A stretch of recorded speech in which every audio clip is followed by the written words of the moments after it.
A concerted cleanup effort is making a difference on the streets of Cortez. You're watching the local news network brought to you by True West Auto and the law firm of Downs, McDonough, Cowan and Foley. I'm Wendy Graham-Settle. Since July, the City of Cortez has been cracking down on graffiti. The Keep Cortez Beautiful effort came from City Manager Drew Sanders amid a rising number of graffiti cases. We started the program, we all kind of got enthused and went after it, and the city has made it a priority to, as soon as it happens on city property, we clean it up. That's we're starting with, this is what we would like. And as soon as we started that, 2 days later, we had this massive graffiti get hit. You know, one person did a whole bunch of stuff. So it seemed really bad, but it was pretty typical, really. Assistant Chief of Police Andy Brock says reported graffiti incidents are up slightly from last year, but the problem isn't rampant. Part of the problem I think we're having is kind of like the broken window, you know, where you just let it go and it just gets worse and worse and worse. So it's not that we have that many more, we just have never taken care of that many.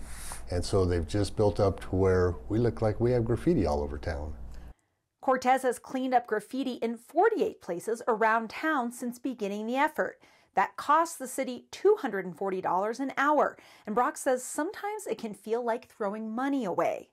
Several of those 48 have, you clean them up on a Friday or on a Monday, and on Tuesday you have to repaint them. So they've come back a couple times, but it seems to have kind of tapered down. I think we've picked up maybe 13 or 14 people that we have charged with graffiti crimes right now. That's why his department has also been focused on finding the offenders. Brock says the police have picked up 14 people on graffiti charges, all of whom are teenagers. Their punishment will include restitution. 6 of those charges were called in by someone witnessing the crime. Brock hopes people will continue to report graffiti to the authorities as soon as they see it. Property owners who get tagged are responsible for removing the graffiti on their own. So we have a product we're using right now called Citrol, and it's environmentally safe. It's kind of an organic thing. If you like the smell of oranges, it's even better.